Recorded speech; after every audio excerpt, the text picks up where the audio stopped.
So I guess I'll do a walk around of my Jeep. This is my 1972 Jeep CJ5, or what's left of it.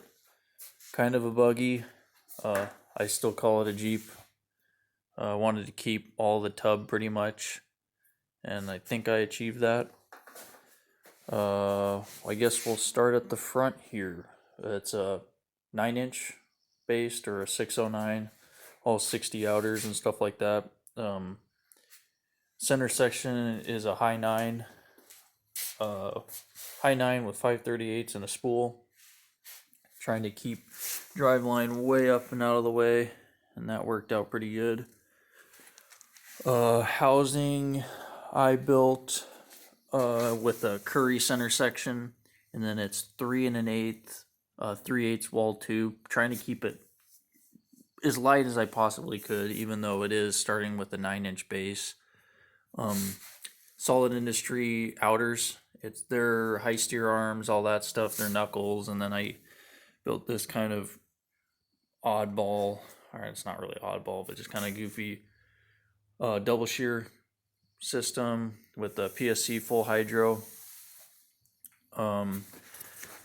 As far as lockouts go, I was going to do dry flanges, but I decided to go with Warren Premiums just because that's going to be a weak link, and I kind of wanted to build a weak link in there just so it didn't focus everything into the center section. It's a chrome ollie shafts, like I said, 35 splines, so if anything's going to break, it's going to be that hub. And if I got to drive out in 3-wheel drive, so be it. Fox coilovers, 14 inches up front, and then Fox bump stops, 2.5 inch. Warren 8274. I know a lot of people think that, oh, it's an old Jeep, you got to put an old winch on it. That is not the reason I'm running this winch.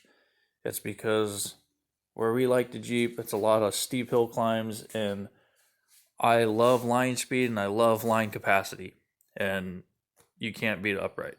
So that's done. Motor, or I'll get to that later. Like I said, tub is pretty much the same as far as the outside. I didn't want to cut and lengthen it. Obviously, I pushed the seats back as far as I could, gain more leg room and all that. The entire floor has been cut out though, so it's custom floor or whatever, but like I said, I wanted to make it look like a old school Jeep still. I didn't want just aluminum skins on everything. These doors are hard doors. I didn't want people flinging their arms out, passengers, and their legs or whatever, but they actually do unbolt with a few bolts. It's not the easiest, but it is doable. So, and the main reason I did that was for the grandparents and stuff. If they want to go, it's not, they don't have to climb over a door bar, stuff like that. So try to make it easier for them. Dash and all that is very bare bones. I wanted all controls just right, nice and comfortable. A little oh shit handle for the passenger. I just got 2 posts here for making easy for jumping somebody or whatever. Battery kill, and then just a few toggles. I didn't want to overdo it with that. It's a 4L60. I know that's probably gonna raise some questions, but it is what it is. I got it for cheap. We'll see how it lasts. Fine, that's a NP241. They seem to be decently strong, so we're gonna run with it. Gauges, I got 3 mechanical gauges. I got water temp, oil pressure, and then training temp. Those are just kind of redundant, I guess. I just wanted something I could always glance down at, and I know it's going to give me a true reading. And then this is just in-dash winch controls.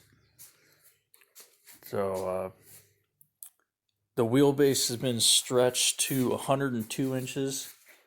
Like I said, I didn't want it to look super goofy. I didn't want the tires hanging way out in front and way out back, so I just wanted proportion. It's a relatively small tire, like, and I guess compared to a lot of other builds right now, they're 38.5 SXs on 15-inch wheels. The rear is a 9-inch. Curry center again, and then I just did this back truss, and same tube, obviously. High 9, 35 spline, full float. And then the rear, I went with dry flanges, just strength, obviously. So now in the rear, pretty much the weak link's going to be, I'd think, a driveline U-joint. Coilovers in the rear, I'm running 12-inch Foxes, and then same as the front, Fox 2.5-inch bumps. Cage actually sandwiches the body, and the coilovers tie into the cage. It's a 19-gallon RCI fuel cell. Rear sway bar is hidden in the rear bumper. And then I just made this thing for a little more storage.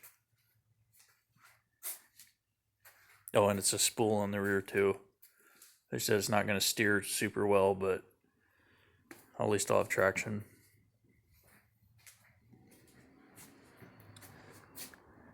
Overall width is, I don't know what the wheel mounting surface is off the top of my head, but it's 79 outside to outside tire.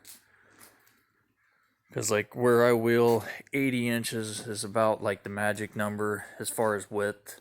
It's really tight trees. I'm in Washington State.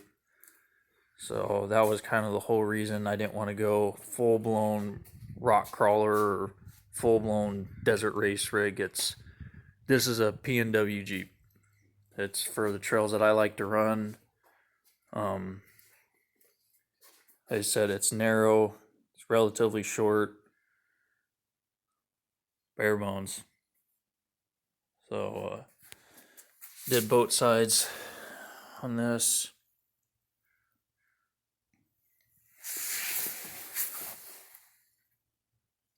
They said drive lines are way up and out of the way with the high pinions. Did an oil pan skid, so you had a skid plate throughout, which makes it nice. Exhaust dumps right there. Exhaust is Flowmaster Super 10s, so they're kind of loud, but I don't know, they sound good. I might do a comm system, we'll see. But yeah, let's check out under the hood.